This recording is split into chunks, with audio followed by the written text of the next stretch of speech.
Hey kids, cook real food. Katie Kimball here for the Healthy Parenting Connector. And I am so honored and so excited to talk about ADHD today with Donna Kay. She is a delightful Australian mama who I'm becoming good friends with.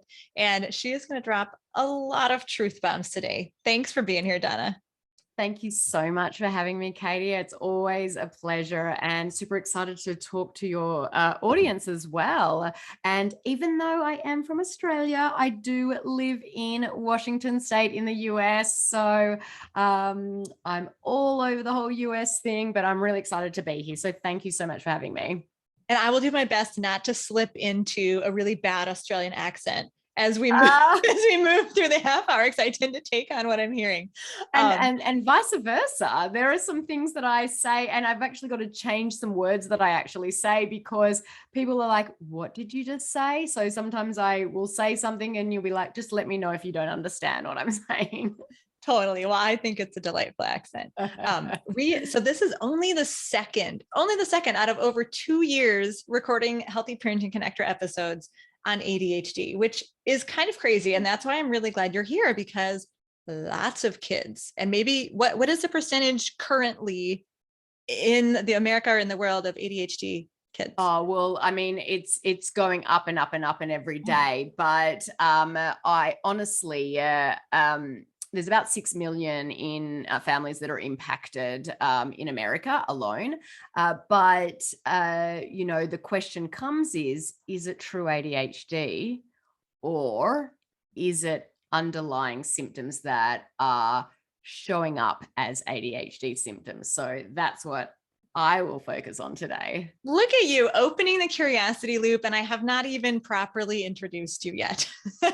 Sorry, maybe I jumped ahead. No, that's a good thing. Everyone's going to be like, well, I have to know this now. Yeah. So that's what we're going to talk about. Now, who is our guest and why is she worthy of being here? Very, very worthy. Proper introduction. Donna Kay is a board certified holistic health practitioner and the founder of Our Road to Thrive, the creator of the ADHD Thrive Method for Kids program.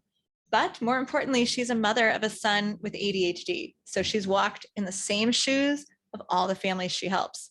Here's the deal. By the time her son's doctor was suggesting the 4th medication, basically to treat the symptoms of the other 3 medications, I'm sure you're not the only person with that story, Donna, she was done. She couldn't do the same path. There had to be a better way. And I love this. I believe your story is you started with a corporate career and completely reinvented yourself just so that you could figure out natural alternatives to reduce your son's ADHD symptoms. Amazing. I mean, you are dedicated. You are the mama bear, and that is why we want to learn from you. Here's the great news, folks. Today, Donna's son is thriving completely off medications, but this experience, of course, sparked the passion to help other families struggling with the same issues. And here's the best quote from Donna right here. I do what I do because it was so extremely difficult for me. It just doesn't need to be that hard for other people. Oh my goodness. So tell me about some of these eureka moments. And like, you're definitely an expert on ADHD, but this was not your first career. It certainly wasn't. Believe it or not. And I get a bit embarrassed saying it. I was actually an accountant. Shh, don't tell anyone. Mum's the word. I know. And I was completely removed from the health and wellness space. And, I plan to continue, as a little child, all I wanted to be was a business person. And so, I went into university and that's what I did. And, I don't think that, the concerns over my son's health had grown as much as they did, that I would be doing what I'm doing right now. But I honestly could not imagine doing anything different. Now you know how it feels to really, really love your job. I'm sure you loved your job before, but to see lives transform. And I mean, what were obviously that 4th medication? Like, was that the moment that everything turned around? But like, what happened in your mind? Yeah. So, his tantrums became sort of more dramatic and his energy seemed so high, so much higher than every other child. And my gut told me that there was something missing. And so that's, when we went and got a diagnosis for him, and his tantrums got so severe and his teachers started noticing the difference as well. And so he was diagnosed with ADHD and he was immediately put onto medication. So the doctor literally just handed me that prescription when he got that diagnosis. Nothing else, no explanation, no thought of anything else to try other than that prescription. Mm-hmm. And honestly, at first, I really felt relieved. Thinking we were finally getting the help that we needed. Yeah. How But old then was he, by the way? he was 4. Oh, he was teeny. Oh, poor baby. Poor mama. Okay, I keep going. know. And I think back and I'm like, I get embarrassed that I put my son on medication at that age, but I honestly just didn't know what else to do. And I did feel relieved, thinking we were, finally getting the help that we needed. But then his dosage increased. The side effects became worse and worse. His doctor prescribed another medicine to counteract the side effects of the others. And this continued until my little baby boy was, on 3 medications. And then the doctor handed me that 4th medication. And when he handed me that prescription, that was when my career path completely changed. And, I was like, this is not okay. This is not okay that I'm giving my 4-year-old this medication. And that's when I started diving deep, and I began learning about how food can affect so many aspects of our lives. And once I learned about the importance of food on behavior, I honestly couldn't keep this information to myself. And, I had to start shouting it from the rooftops. But I went through, I went and did a degree in holistic health science. I did, multiple specific certifications in this particular area for kids with ADHD and anxiety.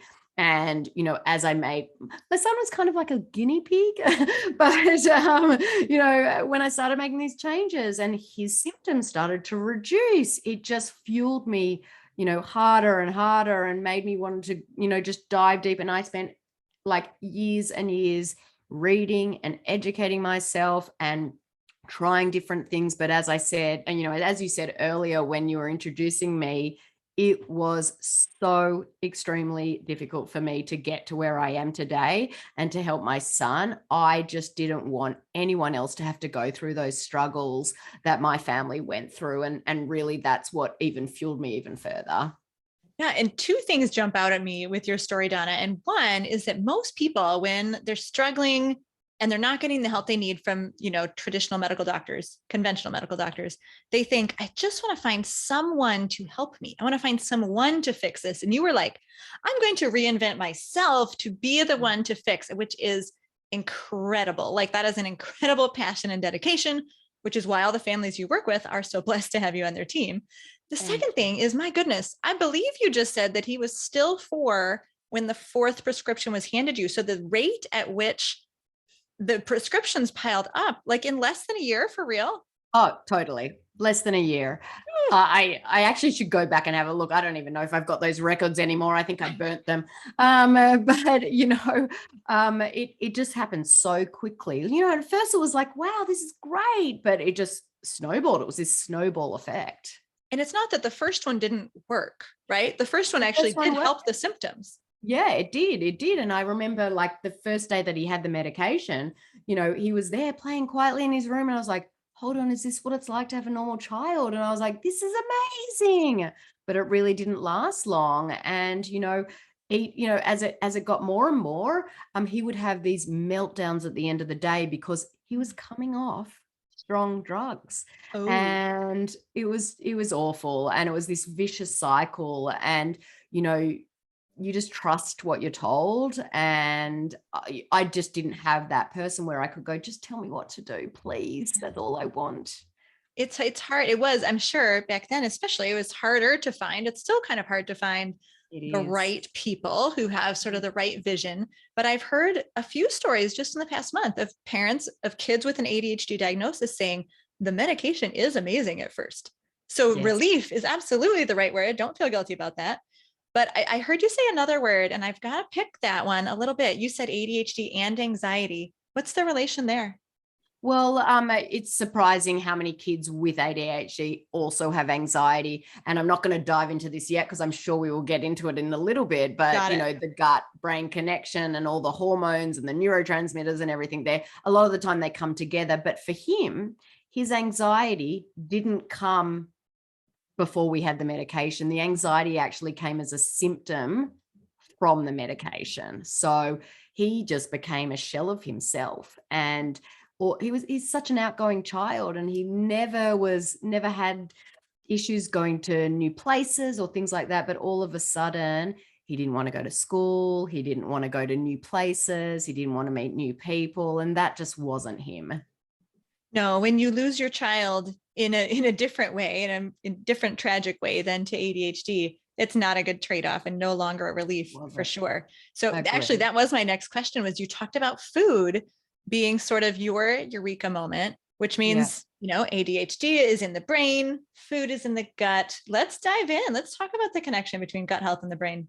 Yep, really good one. So most people don't realize how connected the gut is to the rest of the body. A person's gut health is quite literally connected to everything that occurs in the body.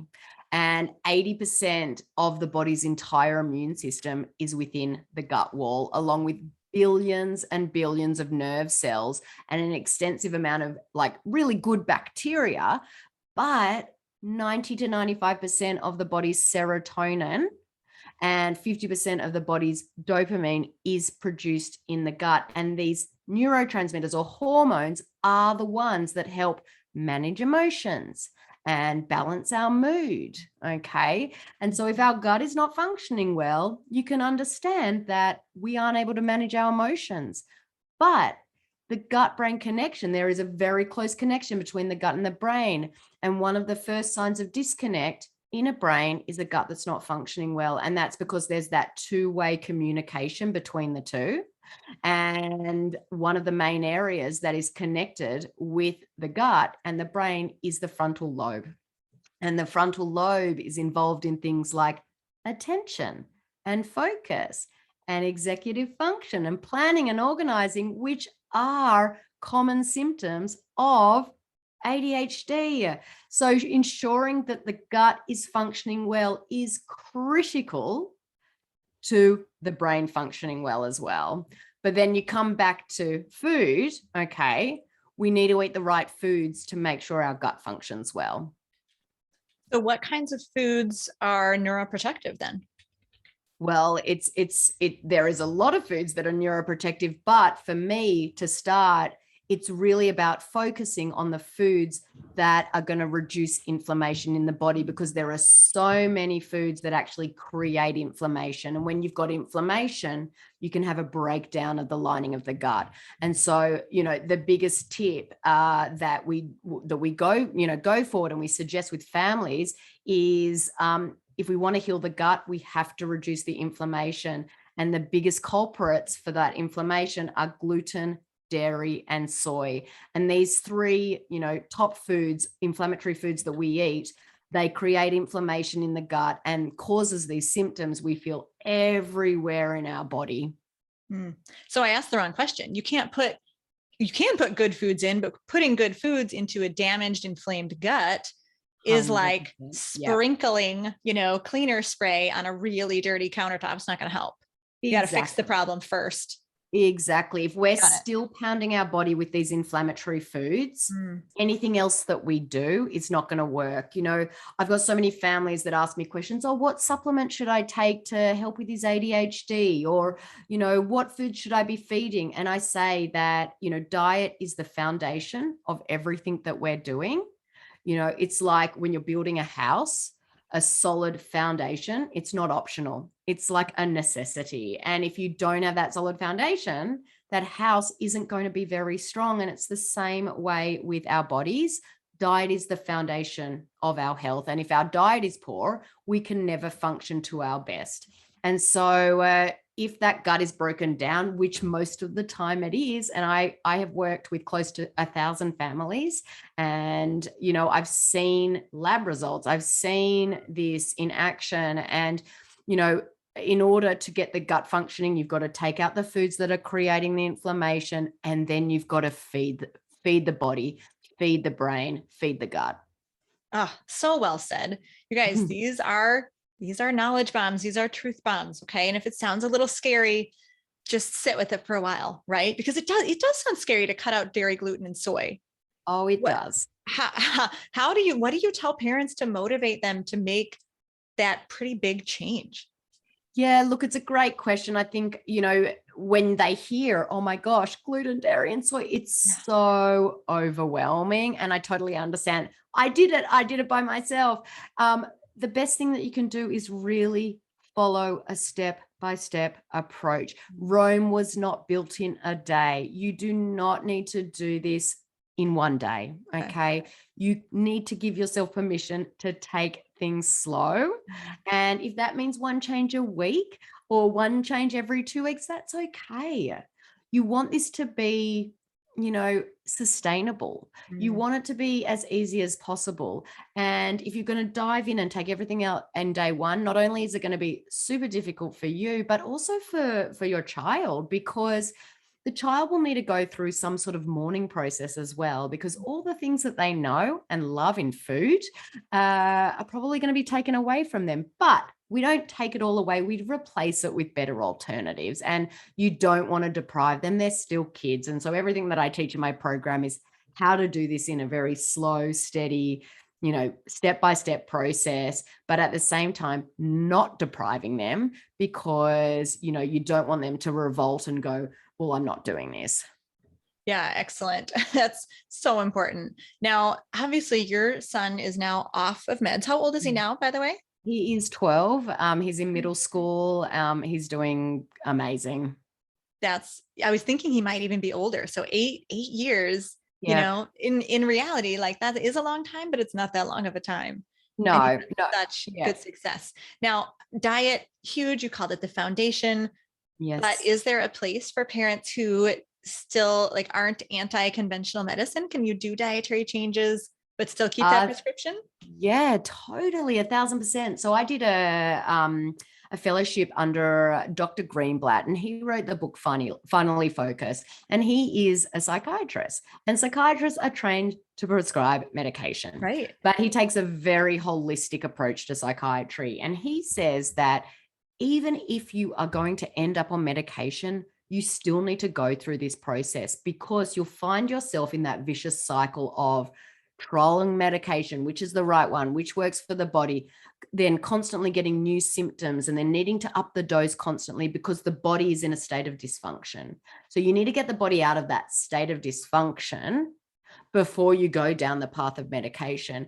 And you will find that, you know, if you do need that medication, that's okay, but your body will probably be able to do it on a smaller dose and not have as many side effects as, you know, it would probably have if you don't go down this path. So this, no matter what, and I can tell you what I teach and what I preach, it's not just aligned with ADHD. It helps everyone. You know, I've got families that do this together for their child in the program, and the parents are just amazed at how much they feel better, how much all of a sudden their cholesterol has dropped into normal ranges. I had one mum who had really, really bad hip inflammation, and there were days she couldn't get out of bed. She couldn't walk up her stairs in her house, and she was waiting for the doctor's appointment to give her medication to help that, and to also find out the source of the inflammation.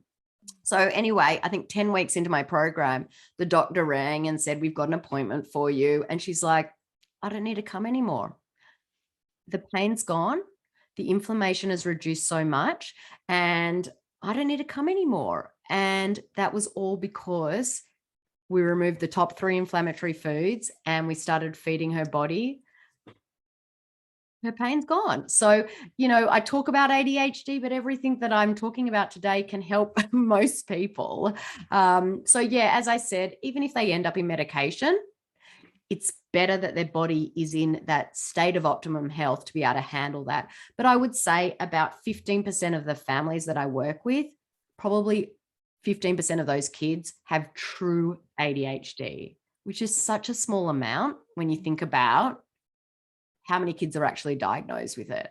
So if 15% of those ones diagnosed with it, then it's such a smaller amount than that 6 million out there in the US right now. So you've got to get that body, you've got to look at that body and see what dysfunction in that body is happening to really exacerbate these symptoms. And are these symptoms even there if we're able to really get to those hidden stresses inside that body that are contributing to those symptoms?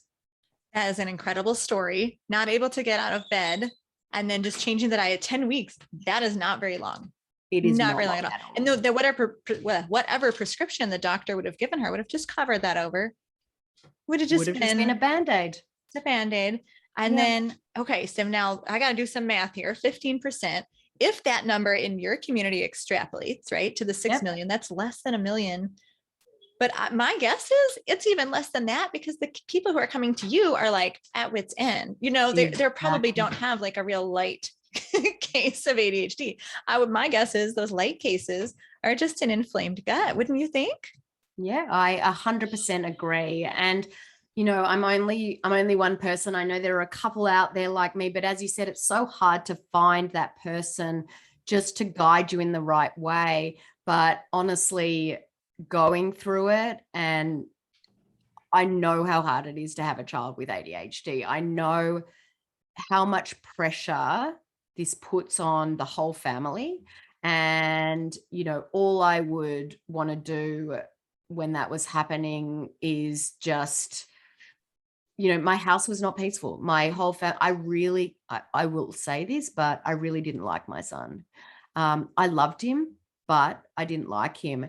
But I love him. He's an amazing child, you know, but all of those symptoms were coming up from a state of inflammation. And so I really want to get out there to as many people as possible. It's not about working with me, but I've been where these families are, and there is hope. It's, you know, there is a path forward. It doesn't have to be medication, but if you end up there, that's okay. I'm not against medication, but to be constantly pounding the body with new medications, treating symptoms of other medications, increasing the dose, it's not okay. Yeah, that's a slippery slope that I think most of us here don't like the sound of. And your balance and your approach and the grace you give parents, Donna, is so beautiful. Now, you've talked a little bit. I mean, you were an island. I don't feel like you had a lot of support, but I know that you give a lot of support. So talk about the role that support for families plays in healing, and tell us about your free Facebook group, because that is an amazing resource. Yeah, look, I think, you know, and as I was saying, it is like being on an island. It is a lonely place. And, you know, having that support around you. And I'm actually going to go for an example today. I had a group coaching call today with inside my program. Mm-hmm. And a lady was on there and she's like, I've had just such a tough week this week. And I said, talk to me about it. And she said, you know, we've been gluten-free, dairy-free for 2 weeks. And my daughter's never really had lots and lots of meltdowns. But this week she's had the most mammoth meltdowns, and I just don't know what's going on. And, you know, maybe this is not the right path for me. And I said, okay, I want you to stop. I want you to breathe. And what I'm going to tell you right now is most likely she's going through gluten detox. Okay. And gluten detox probably happens to maybe about 50% of the kids that we work with, but you can develop these antibodies against gluten called glutamorphin and protonorphin. And if you've got these antibodies in your body and you go on a gluten-free diet, you can have severe neurochemical reactions to going on a gluten-free diet. Things like depression, anxiety, brain fog, anger. You can be tired. There are so many things that can happen. Anyway, that's probably what's happening right now. And so I said that this is the point where families that go off and do it on their own, if they got to this point and had the gluten detox, would go, oh, obviously gluten's not an issue for my child. The symptoms are worse. But I said, you've got to hang in there, because I can tell you right now, it's actually really good that she's going through this, because you know that you're going to come through it in a few weeks. It only takes a couple of weeks to get through it. And once you do, all of a sudden, you have a changed child. My son, within 2 weeks of going gluten-free, was a different child. So not only having that support and someone there to help you and say, hang in there, it's going to be okay, will help her move forward. And she's like, I'm so glad I came on this call today. I would have just thrown up my hands and given up. So, I'm just constantly amazed by the success of the families that I work with. And, when you remove those inflammatory foods and you really feed the body and replace them with those whole micronutrient rich foods, they see those changes sometimes, within weeks. But knowing the journey is hard. If you've never gone through that, it's hard. So having that support system around you, but not only from a professional, but from other families that are going through this. The best thing about, my program, but also my free Facebook group, which I know that you mentioned, is that we've got people on these group coaching calls that have been working with me for 12 weeks. We've got other ones just starting out. When those ones that start talking that have been there for 12 weeks and going, oh, I got the best, my child had parent-teacher interview last week, and I've never had a good parent-teacher interview until now. When a family just starting out hears that, think about what that does to their motivation. Having people surround you that are going through it, or, when you're having a bad day, talking to a group of people that understand. It changes your whole journey. So we do have a free Facebook group for families that have kids with ADHD. It's called the ADHD Parent Nutrition Support Group, and it's on Facebook. And I'm in there, a couple of times a week doing free trainings. But it's not just about what I provide in there. It's the support from all the other families that are going through exactly what most likely you're going through, or Joey over there is going through. And so you don't feel like you're on that island. You feel like you're around other people that can encourage you and motivate you and know and help you realize that you're on the right journey. What a beautiful resource, really. And thank you for serving by creating that community for free, right? There's always someone, not everyone will have the same experience. That's the whole point, but there's always someone who's going to be where you've been or where you're going. And yeah, what a beautiful way to serve. And thank you for blessing our community just with that information about basically gluten withdrawal, going off gluten like that. That little fact nugget alone may change lives just from listening to this interview. So thank you so very much for sharing that.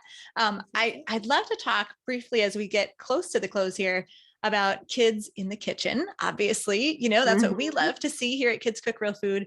So how do you look at life skills and chores and kitchen work as kind of playing a role in a child taking back control from their ADHD?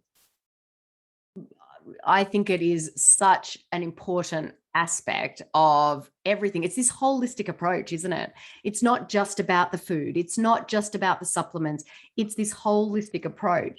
And one huge secret we share with our families is that when kids help in the kitchen, they are more likely to eat the foods they help cook. And I'm sure, Katie, that you probably say that quite often in everything that you teach. And so one strategy to help children eat more healthy foods is to get them involved in both choosing healthier meals and preparing those meals. So I couldn't agree with you more, but also like chores and things like that, you're building executive functioning.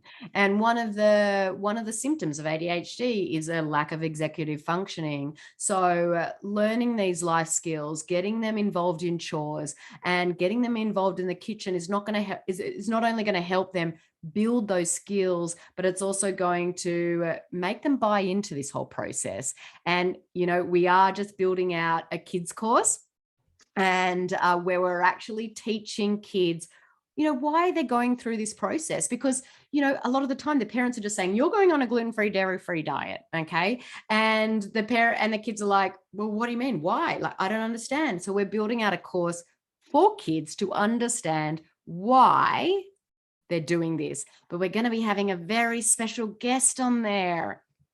And I'm super excited because Miss Katie is going to do a little bit of a little bit of a cooking training for our kids as well. So I'm very, very excited about that.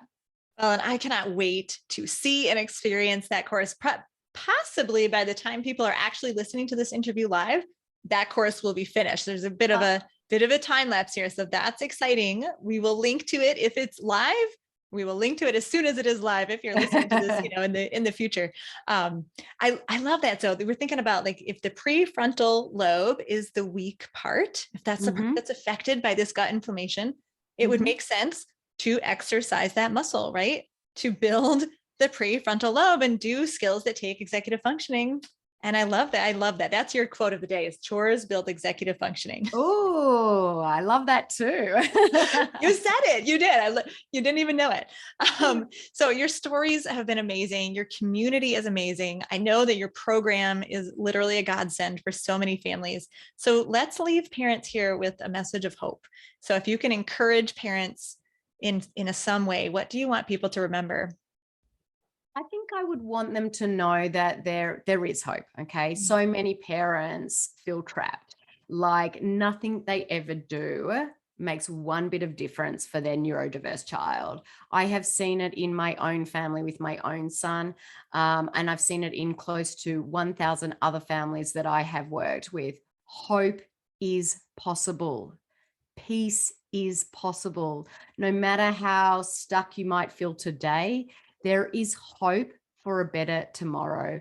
My son was at his worst, and I remember one incident. He wanted to eat some food at Costco before he had paid for it, and I wouldn't let him. And he threw himself on the floor and thrashed around, all while pitching the biggest fit I have ever seen. And I was mortified. People were staring at me. I even had one lady whisper under her breath, seriously, get your kid under control. And I felt my face burning, and I knew the tears were literally only a minute away. My son kicked one more time and hit a jar of spaghetti sauce, and it shattered the jar, causing the sauce to go flying everywhere. No. And I was so embarrassed. And after that incident, I felt completely desperate, but also so utterly hopeless. I don't know how everyone listening in is feeling today, but if you're feeling like that, like what I just described, please know that change is possible. Hope is possible, and you can have peace in your home if you've got a child that has ADHD or any other neurodiverse disorders as well. Hope is possible. Thank you for that. I know that was a balm to many parents' souls. And also, of course, friendly neighborhood reminder, if you see the parent in the store with the child having the meltdown, give them grace, right? Yes. Just do the whisper, but say, I know it's hard. You're doing okay. Oh, I can't even imagine. I'm getting choked up, Donna.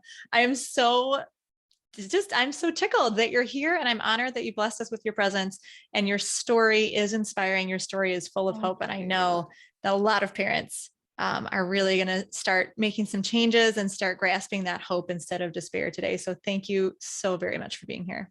Thank you so much for having me, Katie. And, just to everyone out there, it's going to be okay. It is. And look up Donna's program, look up her free Facebook group, if that sounds like a community that would be a good support for you. I'm Katie Kimball for the Healthy Parenting Connector, and I will see you back next week, where we love to connect families who just want to raise healthy kids with the experts who have the information they need. See you next time.